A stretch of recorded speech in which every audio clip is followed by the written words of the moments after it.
I promised that I was going to go and release a longer story. I said that I didn't know if a host or co-host would be joining me.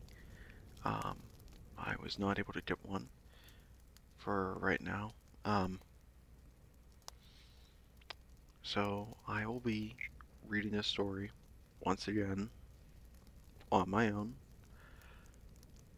I'm fine with that. I actually enjoy reading. So,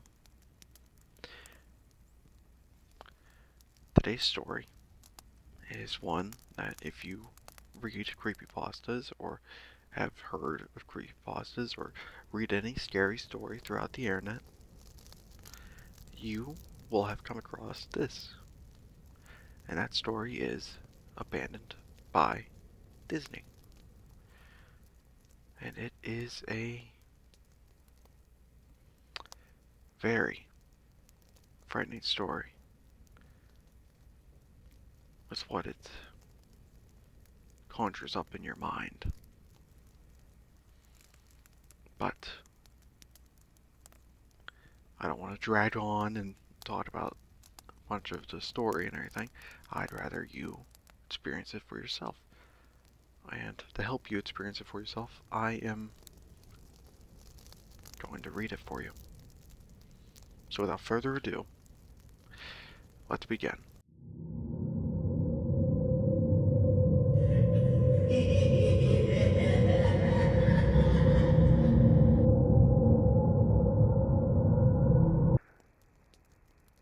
Some of you may have heard that the Disney Corporation is responsible for at least one real live ghost town.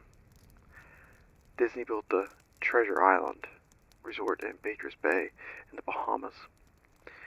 It didn't start as a ghost town. Disney's cruise ships would actually stop at the resort and leave tourists there to relax in luxury. This is a fact. Look it up. Disney blew $30 million on the place. Yes, $30 million. Then they abandoned it. Disney blamed the shallow waters, too shallow for their ships to safely operate, and there was even blame cast on the workers, saying that since they were from the Bahamas, they were too lazy to work at a regular schedule. That's where the factual nature of their story ends. It wasn't because of sand, and it obviously wasn't because foreigners are lazy. Both are convenient excuses. No, I sincerely doubt those reasons were legitimate. Why don't I buy the official story? Because of Mowgli's Palace. Near the beachside city of Emerald Isle in North Carolina, Disney began construction of Mowgli's Palace in 1990s, the late 1990s. The concept was a jungle-themed resort with a large, you guessed it, palace in the center of the whole thing. If you're unfamiliar with the character of Mowgli, then you might better remember the story, The Jungle Book. If you hadn't seen it anywhere else, you know it was a Disney cartoon from decades past. Mowgli is a abandoned child in the jungle, essentially raised by animals, and simultaneously threatened / pursued by other animals. Mowgli's palace was a controversial undertaking from the start. Disney bought up a ton of high-priced land for the project, and there was actually a scandal surrounding some of the purchases. The local government claimed imminent demand on people's homes, then turned around and sold the project to Disney. At one point, a home that had just been constructed was immediately condemned with little to no explanation. The land grabbed by the government was supposedly for some fictional highway project. Knowing full well what was going on, people started calling it Mickey Mouse Highway. Then there was the concept art, a group of stuffed shirts from Disney Co. actually held a city meeting. They intended to sell everyone on how lucrative the project was going to be for everyone. When they showed the concept art, the gigantic Indian palace surrounded by jungle, staffed with men and women in loincloths and tribal gear, wow. Suffice to say, everyone flipped their shit. We're talking about a large Indian palace jungle, loincloths, not only in the center of a relatively wealthy area, but also a somewhat xenophobic area of the southern USA. It was a questionable mix at that point in history. One member of the crowd tried to storm the stage, but he was quickly subdued by security after he managed to break one of the presentation boards over his knee. Disney took that community and essentially broke it over its knee as well. The houses were razed, the land was cleared, and there wasn't a damned thing anyone could do or say about it. Local TV and news reporters were against the resort at the beginning, but some insane connections between Disney's media holdings and local venues came into play, and their opinions turned on a dime. So anyway, Treasure Island, Bahamas, Disney sunk those millions in, and it split. The same happened with Mowgli's Palace. Destruction was complete. The visitors actually stayed at the resort. The surrounding communities were flooded with traffic and the usual annoyances associated with an influx of lost and irate tourists. Then it just all stopped. Disney shut it down and nobody knew what the hell to think. But they were pretty happy about it. Disney's loss was pretty hilarious and wonderful to a large group of folks who didn't want this in the first place. I honestly didn't give the place another thought since hearing it closed over a decade ago. I live maybe 4 hours from Emerald Isle, so really I only heard the rumblings and didn't experience any of it firsthand. Then I read this article from someone who had explored the Treasure Island resort and posted a whole blog about the crazy shit he found there. Stuff just left behind. Things smashed, defaced, probably ruined by a disgruntled former employee who had lost their job. Hell, the locals from all around probably had a hand in wrecking that place. People that felt just as angry about Treasure Island as folks here did about Mowgli's Palace. Plus, there were rumors that Disney had released their aquarium stock into the local waters when they closed, including sharks. Who wouldn't want to take a few swings at some merchandise after that? Well, what I'm getting at is that this blog about Treasure Island got me thinking. Even though many years have passed since its closing, I figured it might be cool to do some urban exploration at Mowgli's Palace. Take some photos, write about my experience, and probably see if there was anything I could take home as a memento.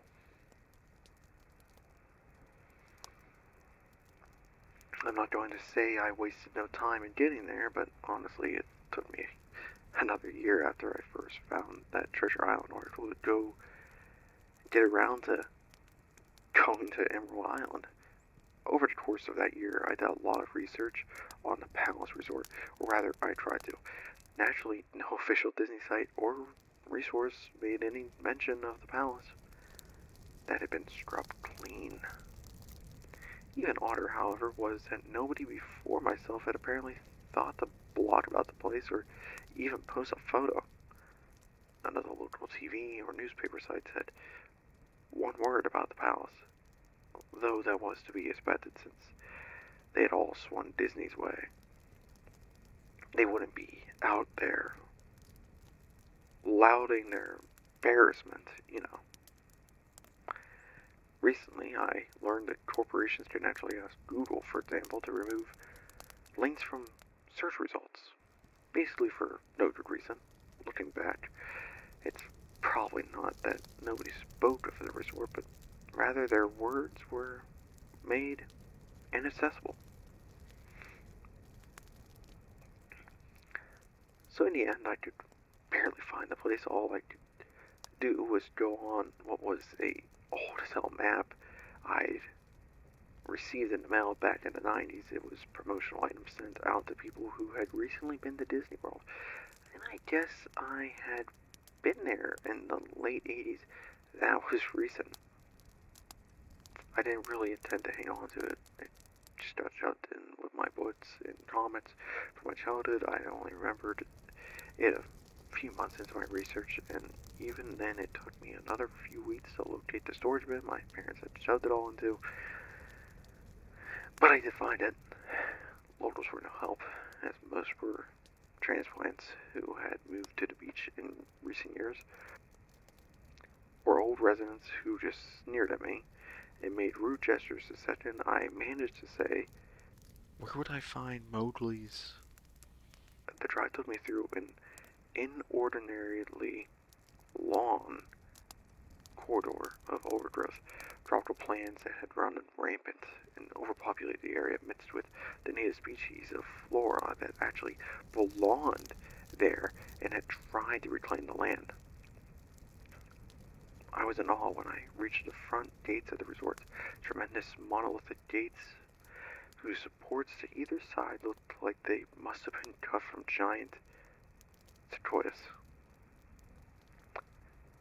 The gate itself had been gouged in several places by woodpeckers and eaten away at the base by burrowing insects.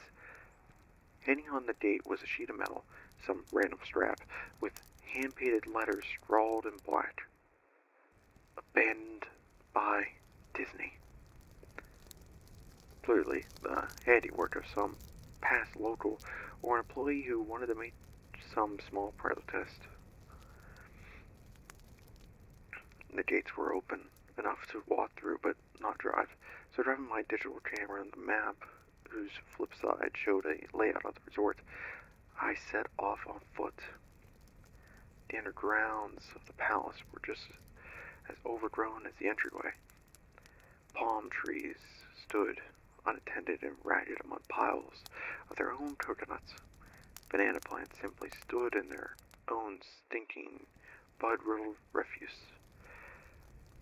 There was this sort of clash between order and chaos as carefully planted rows of perennial flowers mixed with obnoxious tall weeds and stinking blackened mushrooms. All that remained of any outdoor structures were broken, rotting wood and various charred bits of unidentified material.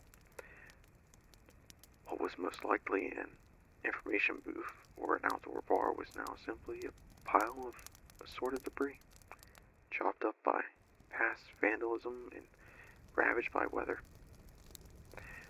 The most interesting thing on the grounds was a statue of Baloo, the friendly bear from the Jungle Book, which stood in a sort of courtyard in front of the main building. He was frozen in a jovial wave towards no one, staring into empty space with a silly, toothy grin as bird shit covered whole swaths of his fur and vines ensnared his platform. I approached the main building, the palace, only to find the outside of the building covered in graffiti where the original paint had been peeled and chipped away. The front doors weren't just open, they had been taken off their hinges and were stolen. Above the front door, where the gaping maw where they had been, someone had once again painted "Abandoned by Disney." I wish I could tell you about all the awesome stuff I saw inside the palace: forgotten statues, abandoned cash registers, a full-fledged secret society of homeless bums. But no. The inside of the building was so stark, so bare that I actually think people had stolen the molding off the walls. Anything that was too big to steal, counters, desks, giant fake trees, they were all resting amid this empty echo chamber that amplified every step like a slow rat at tat of a machine gun. I checked the floor plan and headed to all the locations that might seem in any way interesting. The kitchen was, as you'd imagine, an industrial food prep area with all the appliances and space, no expenses spared. Every glass surface was broken, every door knocked off its hinges, every metal surface chipped and dented. The entire place smelled like very old piss. The huge freezer, not even remotely cool now, had row upon row of empty shelf space hung from the ceiling, probably for hanging cuts of meat, and as I stood inside for a moment, I noticed they were swinging. Each hook swung in a random direction, but their movements were so slow and small that it was almost impossible to see. I figured it had been caused by my footsteps, so I stopped one from swinging by clutching it in my fist, then carefully let go. But within seconds it started swinging once more. The bathrooms were in much the same state as the rest of the place. Just like the Treasure Island Resort, someone had methodically smashed every porcelain commode with coconuts and other implements. There was about a half-inch of rancid, sinking, stagnant water on the floor, so I didn't stay there very long. What's odd is that the toilets and the sinks all dripped, leaked, or just ran freely. It seemed to be that they should have shut the water off long ago. Long ago. There were plenty of rooms in the resort, but naturally I didn't have time to look through them all. The few I did peer into were similarly wrecked, and I didn't expect to find anything there. I thought there was actually a television or radio in one room, as I really think I heard a quiet conversation coming out. No, it was like a whisper, probably my own breathing echoing in the silence, or just another case of the sound of flowing water playing tricks on my mind. This is what it was like. I didn't believe it. You should have. I didn't know that. I didn't know that. It doesn't matter. Your father told you. Yes. I know, that sounds ridiculous. I'm just telling you what I experienced. Why I thought there might have been something running in that room, or worse, some vagrants who had holed up there and probably would have knifed me. At the front doors of the palace again, I figured I hadn't found anything of note and had wasted the trip up. As I looked out the door, I noticed something interesting in the courtyard that I had apparently missed. Something that would give me at least one thing to show for all my trouble, even if it was just a photograph.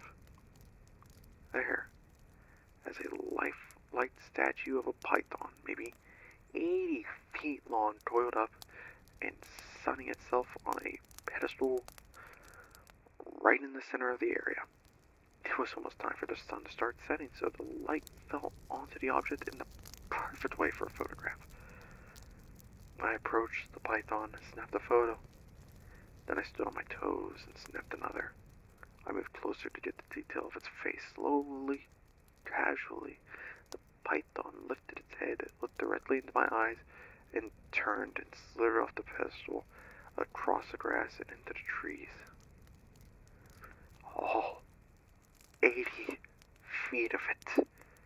Its head long disappeared into the woods before its tail even left the sunning spot. Disney had released all of their exotic animals onto the grounds. Right there on my floor plan map was the reptile house. I should have known. I'd read about the sharks at the treasure isle, and I should have known they'd done this. I was dumbfounded, just utterly stupefied. My mouth must have been hanging open for the longest time before I came back down to earth and snapped it shut. I blinked a few times and backed away from where the snake had been, back towards the palace. Even though it was totally gone, I wasn't taking any chances and backed my way into the building.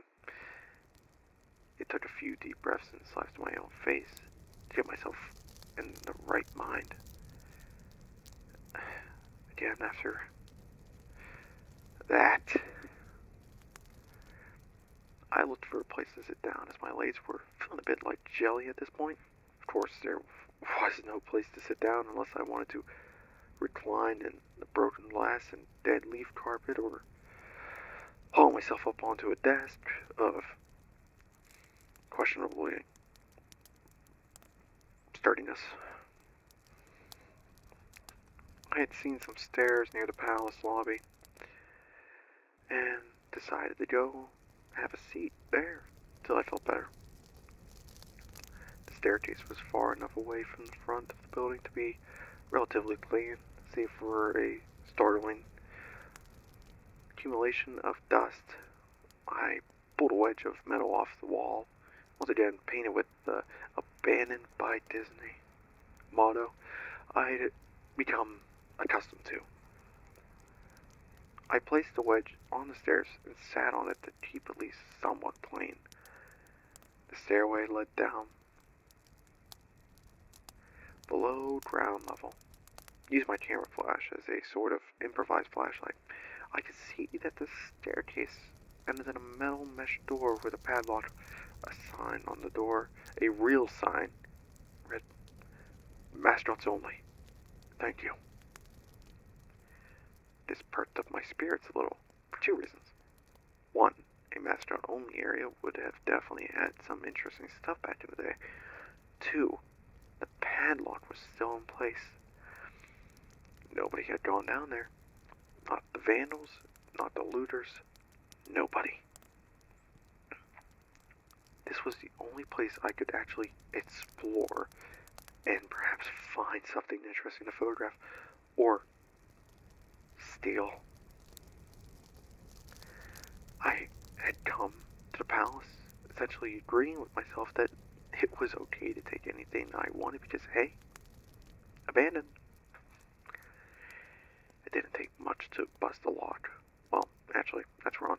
It didn't take much to bust the metal plate on the wall that the padlock was hooked onto. Time and decay had done most of the work for me, and I was able to bend the metal plate enough to pull the screws out of the wall, something nobody else had apparently thought of or hadn't been able to do at the time. The mascots only area was a startling and very welcome change from the rest of the building I'd seen. For one, every second or third, fluorescent light overhead was illuminated, even though they flickered and faded randomly. Also, nothing had been stolen or broken. Even if age and exposure were definitely taking their toll. Tables had notepads and pens. There was plots, even a punch-in clock on the wall, completely filled out time cards. Chairs were scattered around. There was even a small break room with an old static-filled television and long rotted food and drink on the counters. It was like one of those post-apocalyptic movies where everything is left in the state of evacuation. As I walked the maze-like sub-basement hallways of the mascot-only area, the sights just became more and more interesting. As I went further, desks and tables were knocked over, paper scattered and almost melted with the damp floor, and a large carpet of mold was slowly overtaking the real rotting crimson floor covering. Everything was sort of squishy. Anything would disintegrate into mush when I applied even the least amount of force, and clothing items hanging on hooks in one of the rooms simply fell to moist threads if I tried to unhook them. One thing that annoyed me was that the light was becoming more sparse and unreliable. As I went further into the dark, suffocating depths of the place, eventually I reached a black and yellow striped door with the words, "Character Prepped 1" stenciled on it. The door wouldn't open at first. I figured this was probably where the costumes were kept, and I definitely wanted a photograph of that twisted, stinky mess. Try as I might, whatever angle or trick I tried, the door wouldn't budge. That is, until I gave up and started to walk away. That was when there was a slight popping sound, and the door creaked open slowly. Inside the room was completely dark, pitch black. I used the camera flash to look for a light switch in the wall by the door, but there was nothing. As I made my search, I was jarred out of my sense of excitement by a loud electrical buzz. Rows of lights overhead suddenly flashed to life, flickering and fading in and out like the rest I had passed. It took a second for my eyes to adjust, and it seemed like the light was going to just keep getting brighter until all the balls exploded. Just when I thought it would reach that critical stage, the lights dimmed a bit and steadied. The room was exactly as I pictured it. Various Disney costumes hung on the walls, fully put together, like strange cartoon cadavers hung from invisible nooses. There was an entire rack of loincloths and native clothes on hangers towards the back. What I found odd, and what I wanted to photograph right away, was a Mickey Mouse costume at the center of the room. Unlike the other costumes, it was lying on its back, in the center of the floor, like a murder victim. The fur on the costume was rotten and shedding, creating bare patches. What was even odder, however, was the color of the costume. It was like a photo negative of the actual Mickey Mouse. Black where he should be white, and white where he should be black. His normally red overalls were light blue. The sight was off-putting, enough that I actually put off photographing the thing until last. I took a picture of the costumes hanging on the walls, upward angles, downward angles, side shots, to show an entire row of frozen, putrid cartoon faces, some with plastic eyes missing. Then I decided to stage a shot, just one of the bedraggled character heads on the slick, grimy floor. I reached for the headpiece of a Donald Duck costume and carefully removed it so the thing wouldn't fall apart in my hands. As I looked into the face of the wide-eyed, molded head, a loud, clattering sound made me jump with fright. I looked down at my feet, and there between my shoes was a human skull. It had fallen out of the mascot head and shattered into pieces at my feet. Only the empty face and lower jaw remained, staring up at me. I dropped the duck head immediately, as you'd expect, and moved for the door. As I stood in the doorway, I looked back at the skull on the floor. I had to take a picture of it. You know, I had to, for any number of reasons that may seem silly, but only if you don't make it through. I'd need proof of what happened, especially if Disney was going to somehow make this go away. I had no doubt in my mind, right from the start, that even if it was just gross negligence, Disney was responsible for this. And that's when Mickey, that photo negative opposite Mickey in the middle of the floor, started to get up. First sitting up, then climbing to its feet. The Mickey Mouse costume, or whatever was inside it, stood there at the center of the room. Its fake face just staring directly at me as I mumbled, "No." Over and over and over. shaking hands, a violent, thrashing heart, and laid 7 have once again turned to jelly. I managed to lift the camera and aim at the opposite creature, now quietly sizing me up. The digital camera screen displayed only dead pixels in the shape of a thing. It was a perfect silhouette of the Mickey Mouse costume. As the camera moved in my unsteady hands, the dead pixels spread, marring the screen wherever Mickey's outline moved to. Then the camera died, went blank and quiet and broken. I raised my eyes once again to the Mickey Mouse costume. Hey! It said in a hushed, perverted but perfectly executed Mickey Mouse voice. Want to see my head come off? It started to pull at its own head, working its clumsy, glove-clad fingers around its neck with clawing, impatient movement similar to a wounded man trying to pull himself free of a predator's jaws. As it worked its digits into its net, so much blood, so much thick, chunky, yellow blood. I turned away as I heard a sickening tearing of cloth and flesh. Only I cared about getting away.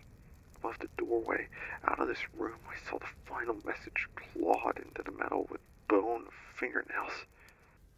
Abandoned by God. I never got the pictures out of the camera. I never wrote the blog entry about it after I ran from the place, fled for my sanity. If not my very life, I knew why Disney didn't want anybody to know about this place. They didn't want anyone like me getting in. They didn't want anything like that getting out.